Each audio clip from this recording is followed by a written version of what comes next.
Bonjour à tous et bienvenue sur la chaîne YouTube de la médiathèque des Avenirs.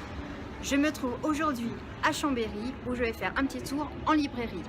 Juste derrière moi, la librairie De Citre, dans laquelle je vais parfaire mes achats de la rentrée littéraire. Et puis, comme je n'oublie pas ceux qui n'ont absolument rien à faire de la rentrée littéraire, j'espère trouver pour eux aussi quelques pépites.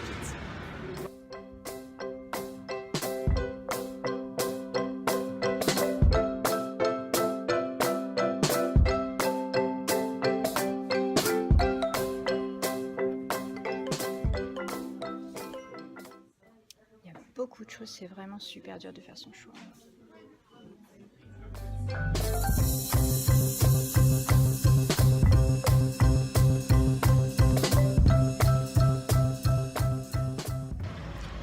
Et bien voilà, je viens de terminer mes achats à la librairie De Citre, donc j'ai réussi à compléter ma commande de la rentrée d'une quinzaine de romans.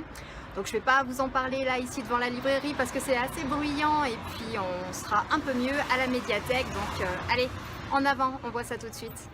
Et bien me voilà de retour à la médiathèque des Avenirs avec une petite quinzaine de romans. Alors il y a tout d'abord cette pile-là qui est venue compléter une précédente sélection ici.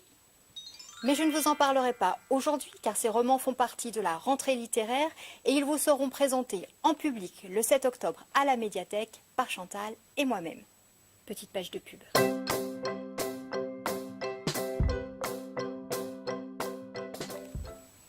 Je vous présente donc maintenant les 5 autres titres que vous pourrez retrouver très rapidement sur la table des nouveautés.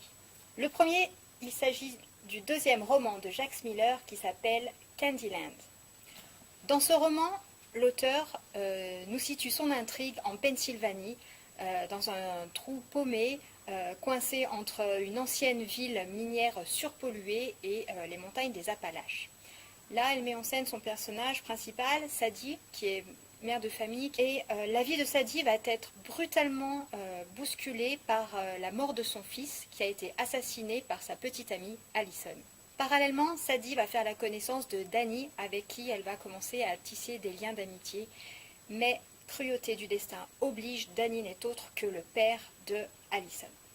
Je passe ensuite au premier roman du Canadien Elan Mastai qui s'appelle « Tous nos contretemps ». Dans ce roman, la technologie a mis fin aux plus terribles maux de l'humanité. Il n'y a plus ni guerre, ni pauvreté. Pour autant, Tom Barren, le personnage principal de ce roman, n'est pas heureux. Il faut dire qu'il a perdu la femme de ses rêves et que depuis, il a énormément de mal à s'en remettre. Mais que fait-on quand on a perdu la femme de ses rêves et qu'on possède une machine à remonter le temps? Une connerie monumentale.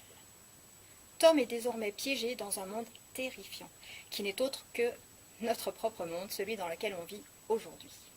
Évidemment, il va chercher désespérément à réparer sa bêtise et à retourner de là où il vient, sauf qu'il va quand même faire la connaissance de son avatar dans le monde d'aujourd'hui, qui a l'air, ma foi, assez heureux, sa vie familiale assez plaisante, sa vie sentimentale et professionnelle également.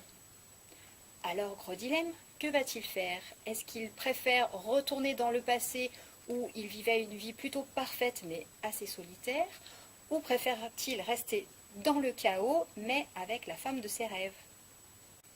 Le livre suivant est un témoignage. Il s'appelle « Je viens d'Alep » de Jude Jassouma et de Laurence de Cambronne. Laurence de Cambronne est journaliste. Elle a rencontré Jude sur l'île grecque de Léros et il lui a raconté son parcours de réfugié syrien. Jude était professeur de français à Alep et c'est vraiment au moment où il a vu qu'il ne pouvait plus assurer la sécurité et la survie de sa femme et de son petit bébé qui venait de naître qu'il a vraiment décidé de franchir le pas. Dans ce texte, il nous raconte son périple, donc ses passages, ses traversées de frontières, son arrivée en Grèce, puis son accueil et son installation dans un petit village français, un petit village breton où il vit depuis. On nous a beaucoup parlé des réfugiés syriens, une espèce de masse anonyme.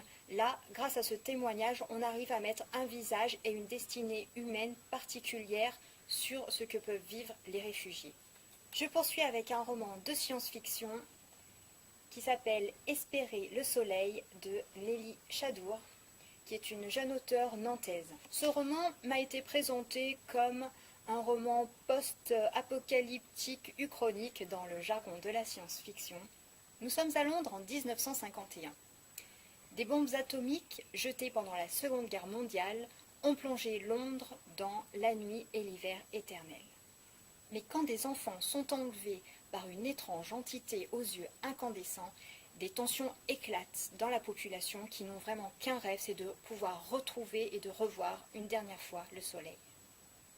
Un policier, James Gann, vétéran de la guerre, va alors mener l'enquête pour essayer de retrouver ce mystérieux homme aux yeux et aux cheveux incandescents.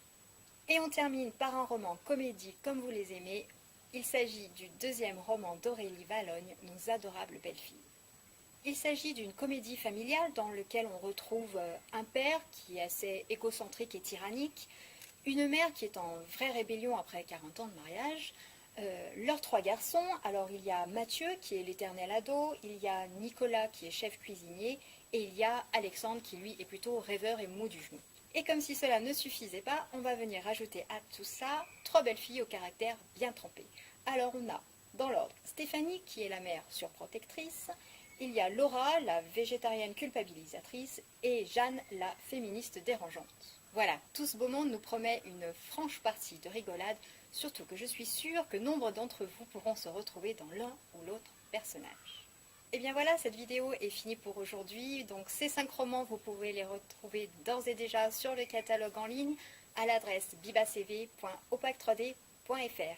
Je vous dis à très bientôt pour une nouvelle vidéo.